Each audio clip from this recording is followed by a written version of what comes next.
तो कैसे बच्चों आप लोगों का एग्जाम का प्रिपरेशन कैसा चल रहा है मुझे कमेंट में बताइए। और आज हम लोग पढ़ने वाले हैं कि संयोजन अभिक्रिया क्या होता है और वियोजन अभिक्रिया क्या होता है। तो आइए समझते हैं कि संयोजन अभिक्रिया क्या है। संयोजन अभिक्रिया क्या है। मान लीजिए मेरे पास दो अंडे हैं, एक है मुर्गी का अंडा, ठीक है, और एक मेरे पास जो अंडा है ये बतख का अंडा है, इसका बतख का। अब दोनों अंडा को मिला के हम क्या बना दिए, एक ऑमलेट बना दिए।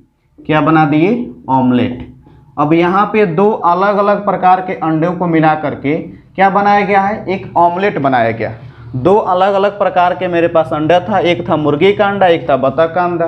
दोनों को मिक्स किए और दोनों को एक साथ मिक्स करके हम बना दिए एक ऑमलेट।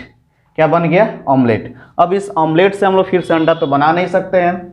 तो यहाँ पे देखिए, संयोजन अभिक्रिया ऐसी अभिक्रिया होती है, संयोजन अभिक्रिया ऐसी अभिक्रिया होती है जिसमें दो या दो से अधिक पदार्थ मिल करके सिर्फ सिंगल प्रोडक्ट बनाता है, एक ही उत्पाद का क्या करता है, निर्माण करता है। तो ऐसी अभिक्रिया को हम लोग क्या बोलते हैं बच्चों, संयोजन अभिक्रिया। इसको क्या बोलते हैं हम लोग, संयोजन अभिक्रिया। तो आइए समझते हैं कि संयोजन अभिक्रिया क्या है। तो देखिए संयोजन अभिक्रिया क्या है, इसका डेफिनेशन बहुत आसान है। देखिए संयोजन अभिक्रिया, जिसको हम लोग बोलेंगे इंग्लिश में कॉम्बिनेशन रिएक्शन। क्या बोलेंगे इसको, कॉम्बिनेशन रिएक्शन। तो आइए देखते हैं संयोजन अभिक्रिया क्या है। तो वैसी अभिक्रिया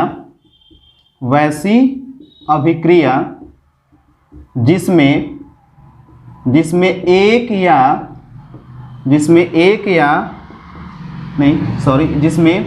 दो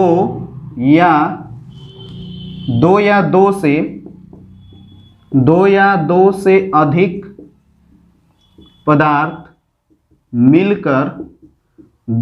अधिक पदार्थ मिलकर एक नए पदार्थ का निर्माण करते हैं। एक नए पदार्थ का क्या करते हैं, निर्माण करते हैं, उसे संयोजन अभिक्रिया कहते हैं। उसे संयोजन अभिक्रिया कहते हैं, ठीक है। तो वैसी अभिक्रिया जिसमें दो या दो से अधिक पदार्थ मिलकर एक नए पदार्थ का क्या करते हैं, निर्माण करते हैं। समझ में आया ना, एक मुर्गी का अंडा और एक बतख का अंडा, दोनों को मिलाए क्या बन गया, ऑमलेट। तो वही चीज है कि वैसी अभिक्रिया जिसमें दो या दो से अधिक पदार्थ मिलकर एक नए पदार्थ का क्या करते हैं, निर्माण करते हैं, तो उसे हम लोग बोलते हैं संयोजन अभिक्रिया। उसको क्या बोलते हैं, संयोजन अभिक्रिया। तो आइए कुछ एग्जाम्पल देखते हैं और एग्जाम्पल से समझते हैं कि संयोजन अभिक्रिया क्या है।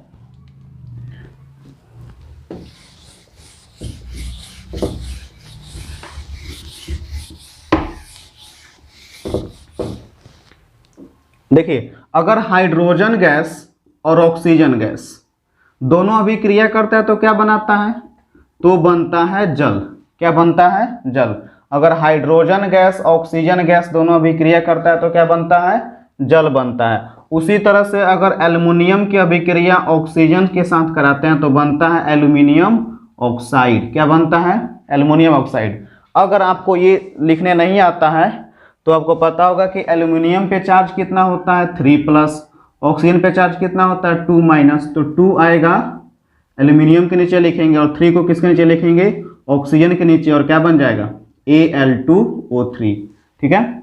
तो यहाँ पे देखिए जैसे एल्युमिनियम अभिक्रिया किया किसके साथ, ऑक्सीजन के साथ, और क्या बनाया, एल्युमिनियम ऑक्साइड। उसी तरह से अगर पोटेशियम को रखोगे ना ओपन, जब हम लोग रखते हैं वो कहीं भी ओपन जगह पे, खुली जगह पे अगर पोटेशियम को रखते हैं, ठीक है, तो ये क्या करता है, ऑक्सीजन के साथ अभिक्रिया करके जलने लगता है और बनाता है, क्या बनाता है बताओ, पोटेशियम ऑक्साइड। क्या बनाता है, पोटेशियम ऑक्साइड। इसका सूत्र कैसा आएगा, तो K पे क्या होता है, 1+ होता है और ऑक्सीजन पे 2-। तो 2 आएगा K के नीचे और 1 जाएगा ऑक्सीजन के नीचे, तो ये बन जाएगा K2O यानी कि पोटेशियम ऑक्साइड। इसी तरह से अगर हम मैग्नीशियम को, ठीक है, जलाते हैं तो क्या बनता है, मैग्नीशियम ऑक्साइड। तो यहाँ पे जो रिएक्शंस लिखा हुआ है यह हाइड्रोजन गैस और नाइट्रोजन गैस अगर दोनों मिलता है तो क्या बनाता है? अमोनिया। क्या बनाता है? अमोनिया। ये क्या है? ये है जल, ये है एल्यूमिनियम ऑक्साइड। क्या है? Aluminium oxide. ठीक है, ये हो गया एल्यूमिनियम ऑक्साइड। Aluminium oxide. ये क्या है? Potassium oxide. Potassium oxide. ये क्या है? Magnesium oxide. Magnesium oxide. ये क्या है? ये है अमोनिया। ठीक है, तो देखो यहाँ पे क्या है, दो पदार्थ मिलके एक पदार्थ का निर्माण किया, इसमें भी दो पदार्थ मिलके एक पदार्थ का निर्माण किया, इसमें भी दो पदार्थ मिलके सिर्फ एक ही पदार्थ बनाया, और यहाँ भी दो पदार्थ मिलके सिर्फ एक ही पदार्थ बना रहा है। तो इसको बोलेंगे हम लोग संयोजन अभिक्रिया। तो संयोजन अभिक्रिया क्या होता है बच्चों? ऐसी अभिक्रिया जिसमें दो या दो से अधिक पदार्थ मिलके सिर्फ एक पदार्थ का निर्माण करती है। यहाँ पे देखिए, पहचानने का सबसे आसान तरीका है, बस हमको एरो में इधर देखना है। ठीक है, राइट हैंड साइड की तरफ देखना है। अगर सिर्फ एक ही प्रोडक्ट बन रहा है राइट हैंड साइड में, तो ऐसी अभिक्रिया को हम लोग बोलेंगे संयोजन अभिक्रिया। आइए हम लोग यहीं पे सीख लेते हैं कि बैलेंस कैसे करेंगे इसको। ये सारे अभिक्रियाओं को बैलेंस करना हो तो यहाँ पे हाइड्रोजन कितना है? 2। यहाँ पे हाइड्रोजन कितना है? 2। यहाँ पे ऑक्सीजन का एटम कितना है? 2 एटम है। और यहाँ पे ऑक्सीजन कितना एटम है? 1 एटम है। तो 2 से मल्टीप्लाई करेंगे इसमें, तो ऑक्सीजन कितना हो जाएगा? 2 1 जा 2, और यहाँ पे कितना है? 2, और यहाँ पे हाइड्रोजन हो गया 2 दूना 4। तो यहाँ पे 2 से मल्टीप्लाई कर दो, ये भी हो गया 2 दूना 4, ये हो गया बैलेंस। यहाँ पे एल्यूमिनियम कितना है? यहाँ पे एल्यूमिनियम का 2 एटम, ऑक्सीजन का 3 एटम है, और यहाँ पे ऑक्सीजन का 2 एटम है। तो यहाँ पे 3 और 2 का एलसीएम कितना होता है? 6। तो इसको भी 6 करते हैं। कैसे करेंगे? तो 2 से मल्टीप्लाई करेंगे तो 2 3 6, और यहाँ पे 3 से करेंगे तो 3 दूना 6, और ये हो गया 2 दूना 4, और इसमें कर दो 4 से। तो एल्यूमिनियम इधर भी 4, एल्यूमिनियम इधर भी 4, ऑक्सीजन इधर भी 6, ऑक्सीजन इधर भी कितना हो गया? 6। अगर उसी तरह से हम इसमें देखते हैं तो यहाँ पे ऑक्सीजन का 2 एटम है, और यहाँ पे ऑक्सीजन का सिर्फ 1 एटम है। तो यहाँ पे अगर हम 2 से मल्टीप्लाई करते हैं तो 2 एकम 2, और यहाँ भी 2, लेकिन पोटेशियम हो गया 2 दूना 4, तो यहाँ पे मल्टीप्लाई कर दो 4 से। यहाँ पे ऑक्सीजन कितना है? 2। यहाँ पे 2 से करेंगे तो ऑक्सीजन कितना हो जाएगा? 2। तो मैग्नीशियम भी 2 हो गया, तो मैग्नीशियम में 2 से मल्टीप्लाई कर देंगे। यहाँ पे नाइट्रोजन हाइड्रोजन 3 है, और यहाँ पे हाइड्रोजन 2 है, तो 3 दूना 6 होता है। तो यहाँ पे 2 से मल्टीप्लाई करो, 2 3 जा 6, और यहाँ पे 3 से करो, 3 2 जा 6। और यहाँ पे होगा N2, और ये भी कितना है? N2। यहाँ पे गलती से लिखा गया था N3, N2 कर लेना आप लोग। तो ये हो गया संयोजन अभिक्रिया। तो संयोजन अभिक्रिया समझ में आया क्या होता है? ऐसी अभिक्रिया जिसमें 2 या 2 से अधिक पदार्थ मिलके सिर्फ एक पदार्थ का निर्माण करता है, तो उसको बोलते हैं संयोजन अभिक्रिया। बहुत आसान है, बस एक मुर्गी का अंडा और एक बत्तख का अंडा, दोनों को मिला दिए, बन गया ऑमलेट। इसी को बोलते हैं संयोजन। क्या बोलते हैं इसको? संयोजन। बहुत आसान है, इसको नोट कीजिए।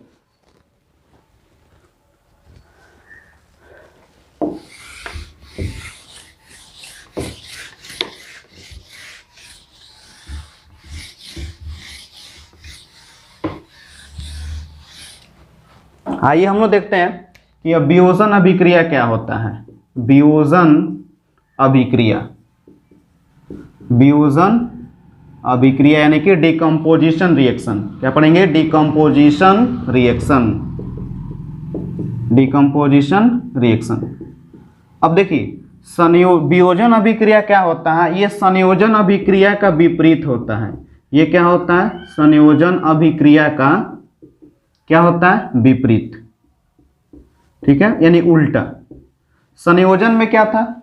उसमें था कि 2 अंडे को मिलाए और एक बना दिए हम लोग ऑमलेट। ठीक है, 2 अंडा मिलके क्या बना? एक ऑमलेट। तो ये संयोजन हुआ। वियोजन का मतलब क्या है? वियोजन का मतलब है, ठीक है, कि वियोजन का मतलब ये होता है कि देखिए, वियोजन का मतलब होता है टूटना। क्या होता है? टूटना या विघटित होना। क्या होना? विघटित होना। यानी कि अगर कोई पदार्थ टूट जाता है, विघटित हो जाता है, और टूटकर विघटित होकर अगर एक से अधिक पदार्थ बनाता है, ध्यान सुनिए कि अगर कोई पदार्थ टूटकर या विघटित होकर एक से अधिक पदार्थ बनाता है, तो ऐसे अभिक्रियाओं को हम लोग क्या बोलते हैं बच्चों? वियोजन अभिक्रिया। क्या बोलते हैं इसको? वियोजन अभिक्रिया। तो आइए देखते हैं कि वियोजन अभिक्रिया क्या होता है। तो आइए पढ़ते हैं वियोजन अभिक्रिया क्या होती है। तो वैसी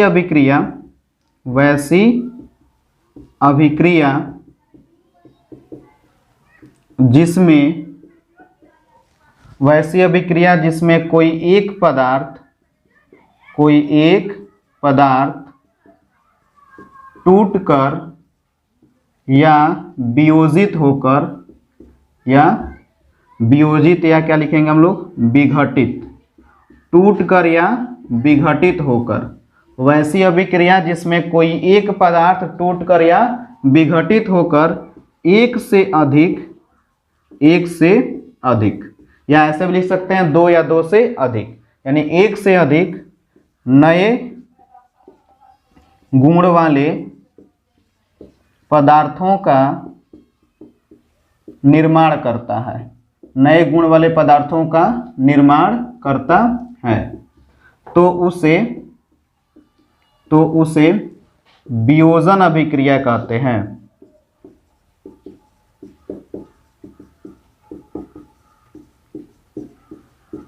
समझ में आया? ये एकदम संयोजन का विपरीत है। संयोजन अभिक्रिया में क्या था कि दो पदार्थ मिलके या दो से अधिक पदार्थ मिलके सिर्फ एक पदार्थ बनाता है, लेकिन वियोजन उसका एकदम उल्टा होता है। इसमें क्या है कि इसमें कोई एक पदार्थ टूटकर या विघटित होकर एक से अधिक नए गुण वाले पदार्थों का क्या करता है? निर्माण करता है। तो ऐसी अभिक्रियाओं को हम लोग बोलते हैं वियोजन अभिक्रिया। तो बहुत सिंपल है। संयोजन का मतलब होता है जुड़ना। इसका मतलब क्या होता है? जुड़ना, यानी इसमें बहुत सारे पदार्थ जुड़ के सिर्फ एक पदार्थ बनाते हैं। और वियोजन का मतलब होता है क्या? टूटना। इसमें एक पदार्थ टूट के कई पदार्थों का निर्माण करते हैं और इसमें कई पदार्थ मिलके सिर्फ एक पदार्थ का निर्माण करता है। तो संयोजन का मतलब जुड़ना और वियोजन का मतलब क्या हो गया? टूटना। डिकम्पोजिशन यानी वियोजन का मतलब हो गया टूटना। तो यहाँ पे वियोजन अभिक्रिया क्या है कि वैसी अभिक्रिया जिसमें कोई एक पदार्थ टूटकर या विघटित होकर अगर एक से अधिक पदार्थ का निर्माण कर रहा है तो उसको बोलेंगे वियोजन अभिक्रिया। आइए कुछ एग्जाम्पल देखते हैं, इसको नोट कीजिए।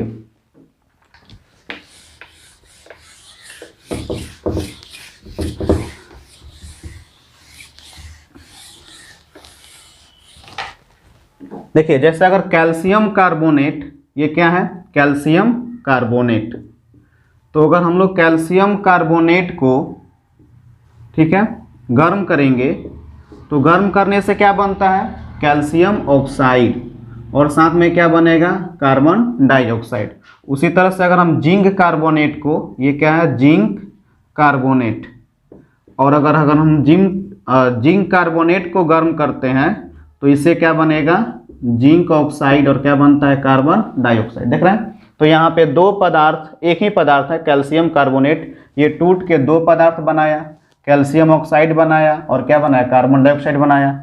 जिंक कार्बोनेट का जब भी गर्म किया जाता है तो क्या बनता है? जिंक ऑक्साइड बनता है और क्या बनता है? Carbon dioxide. तो ऐसी अभिक्रियाओं को हम लोग बोलेंगे वियोजन अभिक्रिया। उसी तरह से अगर हम लोग जल का इलेक्ट्रोलाइसिस करते हैं, यानी कि इसका विद्युत अपघटन, इसमें हम लोग प्रोवाइड करेंगे विद्युत धारा, और जल में विद्युत धारा प्रोवाइड करने से इसका क्या हो जाता है? विद्युत अपघटन। विद्युत अपघटन जिसको बोलते हैं इलेक्ट्रोलाइसिस। तो क्या बनेगा इसका? तो यहाँ पे जल का विद्युत अपघटन करने से क्या बनता है? हाइड्रोजन गैस और ऑक्सीजन गैस। अगर जल से हम विद्युत धारा प्रोवाइड करते हैं, जल में अगर करंट को ऐसे ही फ्लो करेंगे जल के अंदर, तो टूट जाता है किस में? हाइड्रोजन गैस में और ऑक्सीजन गैस में। इसको बैलेंस कर लेते हैं। यहाँ पे ऑक्सीजन का 2 एटम है और यहाँ पे 1 एटम है और यहाँ पे 2 एटम है। तो यहाँ पे 2 से मल्टीप्लाई करेंगे। किससे मल्टीप्लाई करेंगे? 2 से। तो 2 एकम 2 और यहाँ पे ये हो गया 2, हाइड्रोजन हो गया 2 दूना 4, यहाँ पे 2 से कर दो, ये हो गया 2 दूना 4। तो ऐसी अभिक्रियाओं को बोलते हैं वियोजन अभिक्रिया, जिसमें कोई एक पदार्थ टूट के 2 या 2 से अधिक पदार्थों का क्या करता है? निर्माण करता है। हम लोग और भी एग्जाम्पल देखते हैं, इसको नोट कीजिए।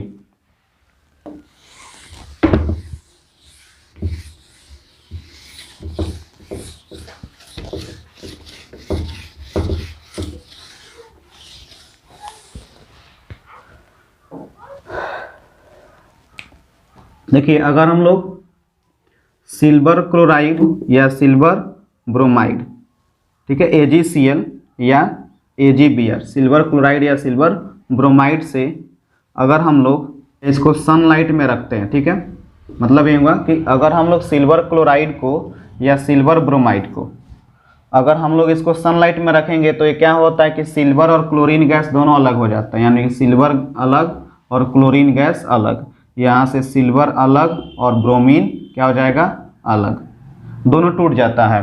तो इसको भी हम लोग क्या बोलेंगे, वियोजन अभिक्रिया, जिसमें सिल्वर क्या है, सिल्वर क्लोराइड टूट करके सिल्वर और क्लोरीन गैस बनाता है।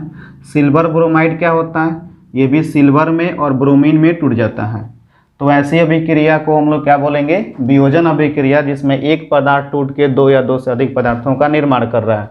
इसको बैलेंस कर लीजिए, यहाँ पे 2 है, 2 से मल्टीप्लाई करेंगे तो सिल्वर भी 2 और क्लोरीन भी 2, इसमें 2 से मल्टीप्लाई कर दीजिए, सिल्वर 2 हो गया। यहाँ पे ब्रोमीन 2 है, यहाँ पे 2 से मल्टीप्लाई करेंगे तो ब्रोमीन कितना हो गया, 2, सिल्वर भी 2 हो गया, 2 से यहाँ पे मल्टीप्लाई कर दीजिए, ये भी 2 हो गया, ये बैलेंस हो गया। तो आई होप आप लोगों को संयोजन अभिक्रिया और वियोजन अभिक्रिया समझ में आया होगा, और अगर समझ में आया है तो हमारे चैनल को लाइक कीजिए, सब्सक्राइब कीजिए, और हम लोग नेक्स्ट वीडियो में पढ़ेंगे एकल विस्थापन अभिक्रिया और द्वितीय विस्थापन अभिक्रिया। और आप लोग अपने बोर्ड एग्जाम का प्रिपरेशन अच्छे से कीजिए, और कोई भी डाउट हो तो हमें कमेंट में ज़रूर बताइए।